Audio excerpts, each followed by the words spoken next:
What's up YouTube, it's Ryan Sneaks back with another sneaker pickup, and today I went completely out of my element and picked up something I haven't done. I actually picked up a pair of Adidas. As you can tell by the box, it's a Boost shoe. I picked up the Ultra Boost and the black and purple colorway. Now, I really wanted to pick up a pair of Ultra Boost even though I don't wear Adidas as much, and I wanted to be a Boost pickup for the video just because I've heard so many great things from Boost from other YouTubers. Yoanti, he was the one saying that if this was the only shoe he could wear, he'd be happy with that. And I really do trust his videos because he really does give an honest opinion. So I was like, you know what? I'm going to go ahead and try it. T. Blake is raving about these. Hes Kicks loves these. So I just figured, you know what? I'm going to go ahead and just go with it. I didn't want to pay the $180 retail, but I was kind of picky on the colorway, so it was kind of difficult. I wanted the black and purple colorway that Kanye wore earlier in the year, and that pair was kind of hard to get under retail because it was pretty popular.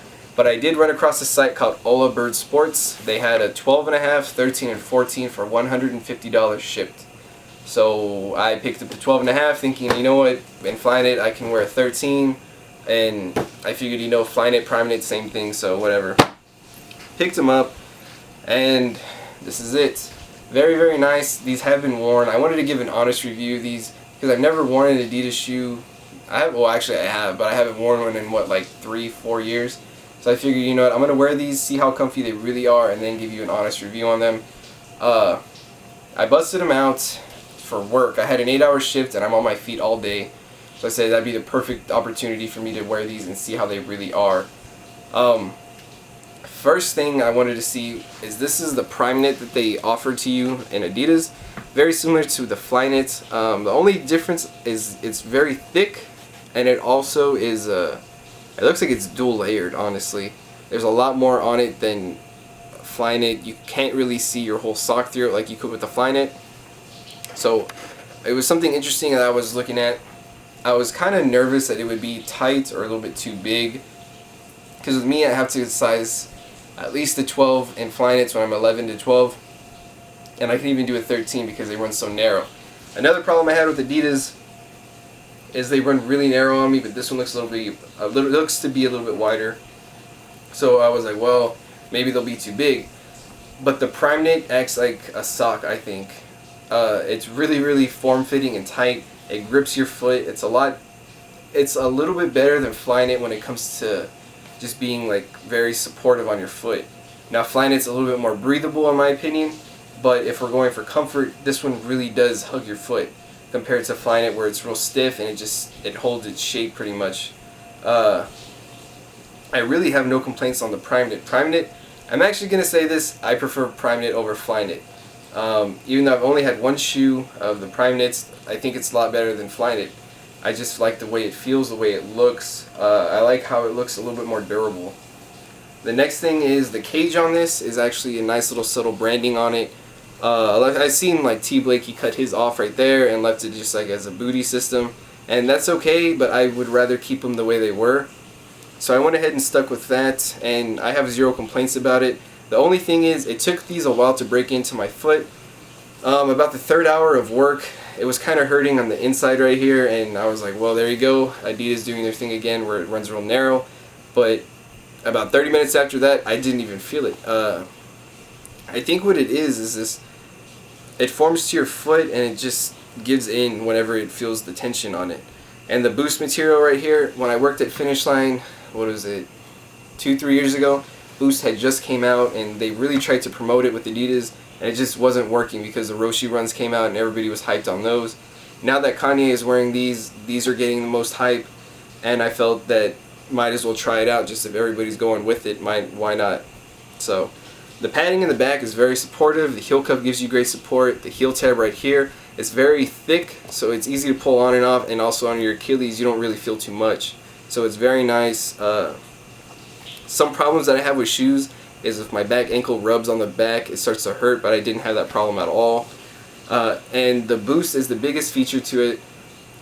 I honestly love the Boost. It was very comfortable when I first slipped it on. It did hurt a while after, but it was just in my inside on my left foot, so I guess my left foot's a little bit wider. But after a while, it didn't feel like anything. You can actually see when you're walking the Boost give some a little bit, so It's very nice and padded. It's just a very nice overall design and technology that they've put into the shoe. The only thing that I've seen, but not in my pair yet, is Fomer Simpson did a review where he actually ran in them for a while. Here's the insole. It's just a really thin insole. And I know what they're trying to do here. I know they're trying to give you the closest feel to the Boost because that's their selling point. And when you look inside, you see the Boost peeking out, and when you look on the outsole, you see the Boost peeking out. So you really have nothing between, you only have the insole between your foot and the Boost, which is a cool thing, I guess. It really does offer them max comfort, but having this so thin on the bottom with the traction pad, it's his ran out and you can actually see the Boost wearing down. But Adidas has also put out that they're going to use some type of tire tread on the bottom for the new ones, which will be better.